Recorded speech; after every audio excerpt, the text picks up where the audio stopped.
Right, I'm back. In this latest video, I'm gonna be going into a review on the Obi Wan Kenobi Season 1 series on Disney Plus. So I've seen every episode, and it picks up 10 years after Revenge of the Sith, where Obi Wan last faced Anakin on Mustafar, and he chops his ass in half. And since then, Anakin's had a grudge. He's now Darth Vader. He's more machine now. Anakin's now more machine now than man, as Obi-Wan said in the original trilogy. You start to see that, but picking off with Obi-Wan's now not quite a hermit. Well, he is a hermit, but he's in recluse of his Jedi ways, living on Tatooine 10 years later, obviously looking after Luke, because he took away Padme's babies, so Anakin's wife or fiance's babies, the future Skywalker twins. He took Leia to Alderaan, to a royal family, and Luke to be adopted by parents on Tatooine, which is Owen Lars and his wife as well. But I think one of the things I really liked about this series is that comparing this to what the sequels could have been, I much like these lightsaber fights. They were decent. There are a lot of much better fan made lightsaber fights that filmmakers could use into the movies, which I feel like the Boris Chow sort of had in, I think, the first half of the season when Obi-Wan first fights Darth Vader again 10 years later, and Obi-Wan's really weak. He sort of doesn't want to fight Anakin, and it's how powerful Anakin as Darth Vader's got. He's much more brutal, vicious. He kills women, children, dies in front of their sons in villages, like he doesn't care. He's like, Darth Vader's like more OP than he's ever been. You see him lift a, like, what's it, a Star Destroyer, and you see him lift a Star Destroyer. You see him, so not a Star Destroyer, a huge massive ship, not a star, but you just see him do all sorts of OP type shit, like he'd lift boulders.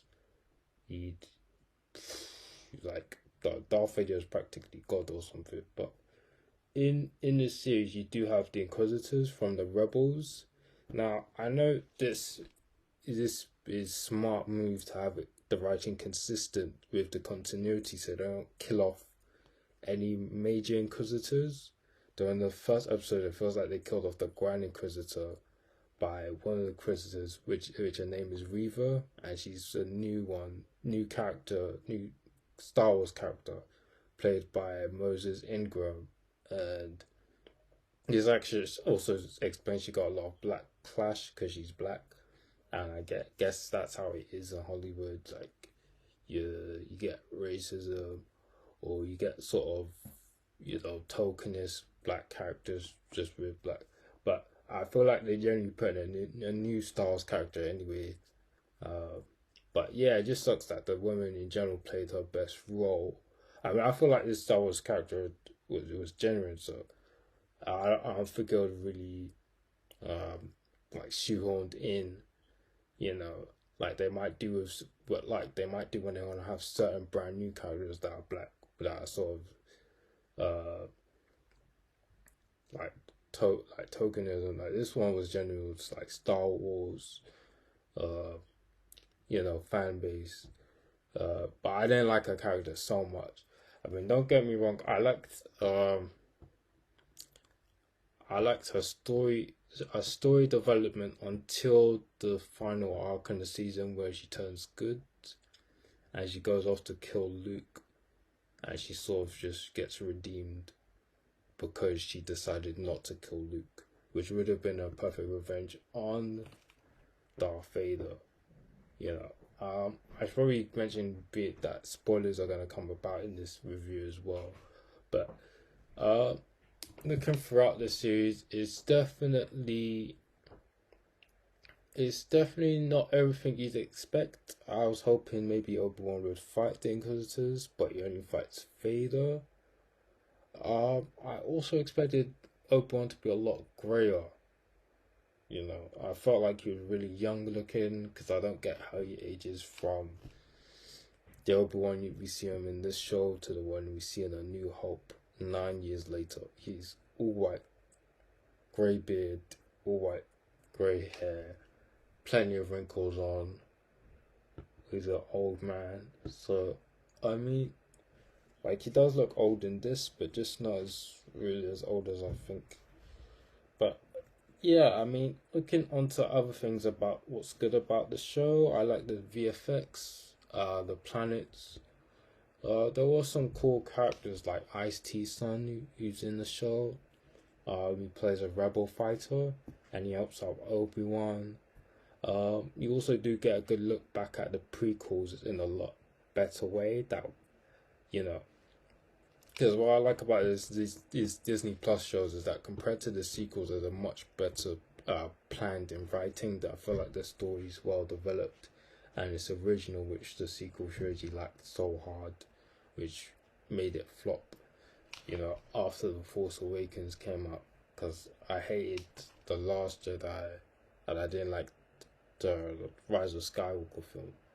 But this movie, no, not this movie, this series, it, it yeah, it definitely has shows that the CEO of Star Wars, Disney, Kathleen Kennedy are paying more attention to the fans now, and they're just giving us like whatever we want to now with these new TV shows like The Mandalorian, Book of Boba Fett, which I really liked, which I thought was really cool. I mean, in terms of looking back up the Order 66, that was a really cool flashback scenes. We especially got to see how Anakin and the young Reaver interacted, so it kind of made sense that Reaver survived Order 66, which is huge spoilers again, but it also shows that how she became an Inquisitor in the first place, because through Order 66, the Empire started picking off remaining Jedi who survived and so corrupted them to the dark side, whatever. Yeah, so perhaps I won't spoil the show too much, so I can perhaps go straight. I mean, I'll literally just jumpstart to the end because there's bits of the TV show, bits of this series that are quite boring, and it's quite hard to get through, and you just wish you would go straight there, but it's not. But wow, what I do like about the last episode is the final scene. So, to me, if I was gonna compare this to what I saw in the sequels, I would say that this fight scene knocks it out of the park. If I was gonna compare this scene to what we saw in the prequels, I would say this fight scene is sort of on par, in my opinion, with that Yoda versus Sidious fight. Because in this, we get to see how OP Obi-Wan is, and in my opinion, after seeing this, I just feel like he might as well have been the most powerful Jedi in Star Wars, just because he trained Anakin and Luke, and you see him, what is it?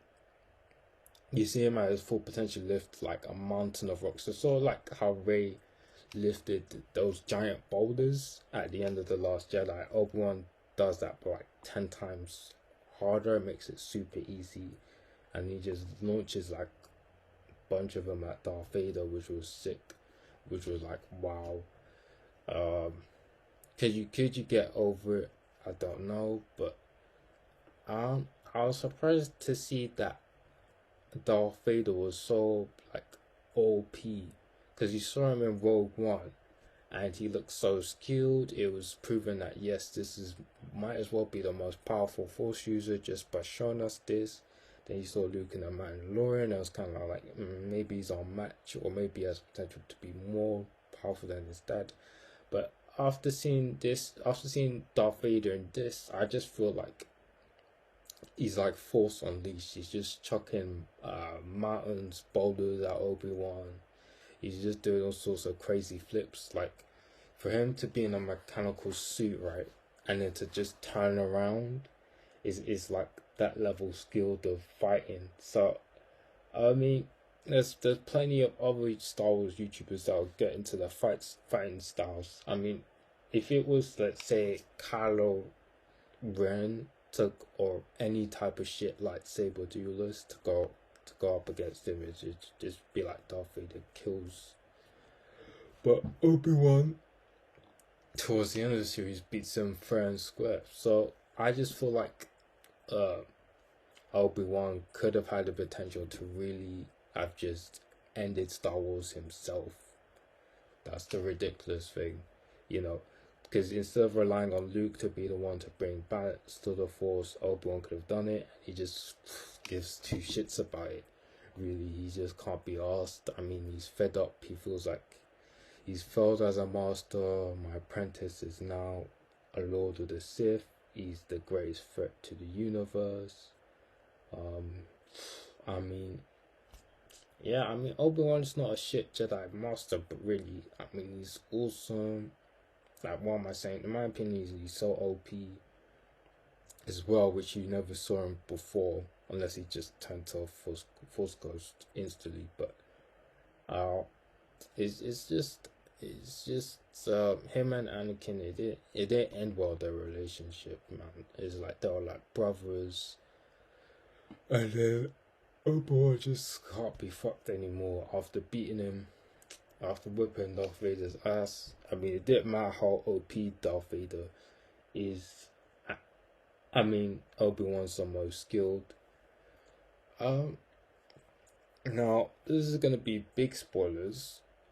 And you can cut this off as well, or maybe mute the spot, but the Emperor does come back. Yes, so the Emperor does come back. Yeah, which is a bit slow on my part, because most of people probably would have seen the whole show about a few months back. But I'm just gonna put this out: the Emperor comes back, and he notices that Darth Vader's pissed off after his duel with Obi-Wan at the end of the show. And yes, Obi-Wan and Darth Vader, I think they end up fighting on some planet, so I'm not sure if it's Mustafar really. And it's full of rocks, and that's where Obi-Wan beats him. And you do see Darth Vader's cracked helmet from where Obi-Wan slashed him, kind of like how Ahsoka slashed Darth Vader's mask. And you see a sort of conflicted Anakin for a few seconds, but it's like Darth Vader's consumed him, and he just sounds like a complete total psychopath, you know.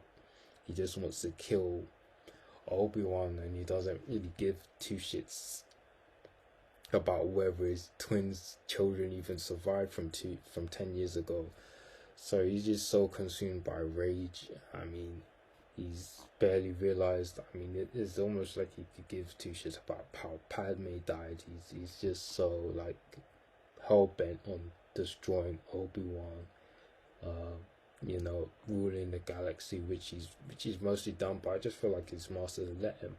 I mean, I'm not sure how Obi-Wan would do against Darth Sidious, but Yoda's still out there, so the way I'm looking at this now is that it's not that the Jedi weren't always strong enough to fight back. I just feel like they might have just let things go that way for the better of it, you know. Because that's just how dark side forces users are. They might not always be worth it. So, I mean, Obi-Wan just leaves his apprentice there after beating him or wounded on this rocky planet. And yeah, I mean, you do catch up with Luke and Leia. Any more spoilers from me? I guess you see Obi-Wan meet Qui-Gon Jinn as a Force ghost after sensing him, talking to him, which is really cool. You caught up with Owen Lars and his family, and yeah, everyone is getting grayer, but to me they're not as old as they should be. It was really cool to see cartoon characters from the Inquisitors from when I was a kid show up in live action. That was really cool. I mean, what else is there to really brag about this show? I mean, I'm looking forward to the Andor series coming out next month. The Mandalorian season 3. I mean, in my opinion, out of all the TV shows, I think the second season of The Mandalorian is definitely the best. I mean, I'm eyeing out some like really cool, statues they've got. I mean, don't get me wrong, there's a cost of living crisis going on, so I doubt anyone could afford that much. But if I can, then I might. But going back to Obi Wan, why'd I rate this show? Because I've got this magazine. From Vanity Fair. You got all these Star Wars characters. Gives you all the details of the great shows. I mean, not the great shows, but the next Star Wars TV series to come out. So, what I'm thinking is, if Disney keeps going on with these TV series, then I'm not sure how long we're gonna have to wait for even longer another Star Wars movie, because this Obi-Wan TV show is even supposed to be a movie, and it's got cut into a 6-hour-long piece. And I think there is a fan film out there where all these episodes are cut into a really cool, one movie. And a lot of fans even prefer this theatrical version over the TV series as a whole. It's just like a fan-made edit of all the episodes, really. But would I also like to see Ewan McGregor come back again as Obi-Wan, because I did not expect Disney to sort of do this, which is strange. But a lot of things are coming back, so that I don't seem too old for. But I mean, whatever Jon Favreau's got, bring it. Whatever Deborah Child's got, bring it.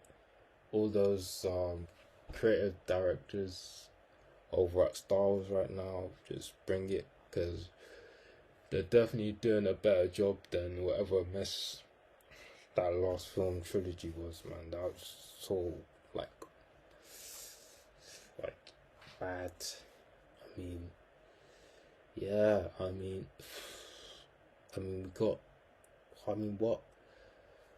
what did we get out of this Obi-Wan TV show that makes it different from the rest? I mean, this is probably, disagree with me or not, this is probably the best lightsaber scenes in my opinion, other than the prequels.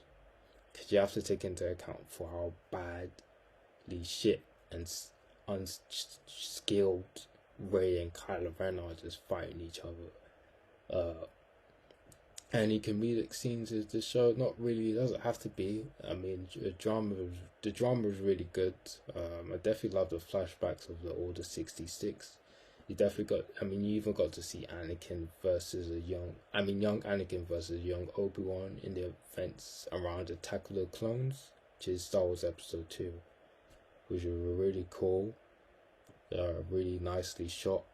But I did hate seeing Hayden Christensen, a 4-year-old man playing a 19-year-old, and just have a swollen face like a muscular. They could have CGI'd all of that stuff, and I think they did, so they still flopped it anyway. But great scenes. I mean, what else can I really bang on about now? I mean, that could be all for me from now, but whatever you guys think of the show, just let me know. Please comment, subscribe, and share. And yep, I'll see you later.